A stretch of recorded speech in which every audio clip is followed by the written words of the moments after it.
مریم صاحبہ آپ سے گفتگو کا آغاز کرتی ہوں. سپریم کورٹ میں جو کیس آج آپ کو لگا کہ کوئی ای سی پی کے جو وکیل تھے 2 دن سے تقریباً اب وہ آرگیومنٹس کر رہے ہیں, کنونس کر پائے ہیں وہ بینچ کو؟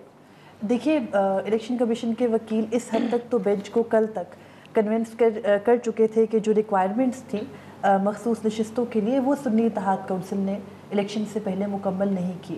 لیکن جب آج یہ سوال ہوا کہ اگر انہوں نے ریکوائرمنٹس پوری نہیں کی تو پاکستان تحریک انصاف نے تو کی تھی.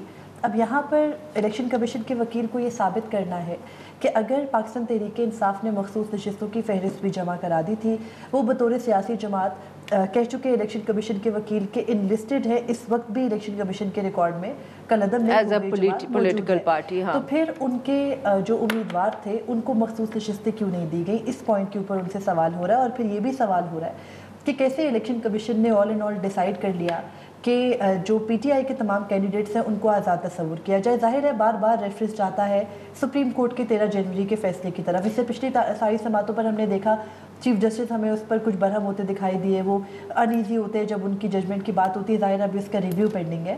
تو اس وقت آج جب اس کے حوالے سے بات ہوئی تو اس میں چیف جسٹس کا موقف یہ ہے, یا جسٹس محمد علی مظہر جنہوں نے ان کے ساتھ یہ فیصلہ دیا تھا, ان کا موقف یہ ہے کہ الیکشن کمیشن نے ان کے فیصلے کی تشریح درست نہیں سمجھی.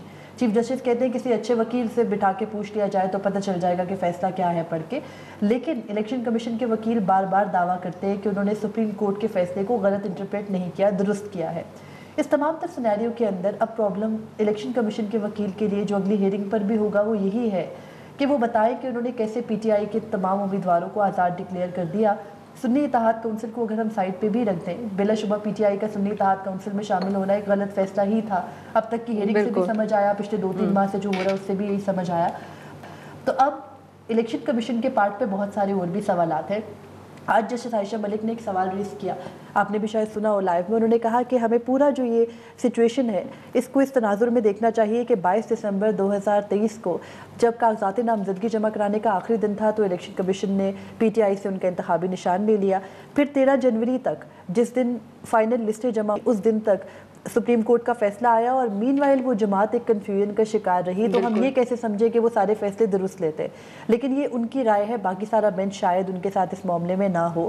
تو بینچ کے اندر جو ڈویژن ہے وہ اس معاملے کو لے کر کے ہے کہ سنی اتحاد کونسل اگر نہیں بھی ہے اہل مخصوص نشستوں کی تو باقی ساری سیاسی جماعتیں کیسے ہیں. کچھ ججز یہ سمجھتے ہیں, جیسے چیف جسٹس قاضی فیضیسہ اس کا اظہار بھی کر چکے ہیں, کہ بے شک جو پولیٹیکل پارٹیز ہیں انہی کے درمیان یہ مخصوص نشستیں تقسیم ہونی چاہیے, یعنی کہ مال غنیمت جس کو کچھ لوگ کہتے ہیں کہ وہ بانٹ دینا چاہیے. چیف جسٹس کے سوا کوئی اس وقت تک ہمیں آبزرویشنز دیتا بھی دکھائی نہیں دیا. باقی سارے ججز کا سوال یہ ہے کہ پروپورشنل جو ریپرزنٹیشن ہے, متناسب نمائندگی کا حق, اس کو سامنے رکھتے ہوئے کیسے باقی ساری سیاسی جماعتوں کو دے دے. کے پی میں دیکھیں اگر کوئی, جیسے جسٹس حسن نظر رضوی نے پہلی ہیئرنگ کے اوپر کلیئر کر کے دکھایا کہ کے پی میں اگر جے یو آئی کے پاس 4 نشستیں ہیں تو پھر وہ 3 مخصوص نشستیں کیسے لے سکتے ہیں.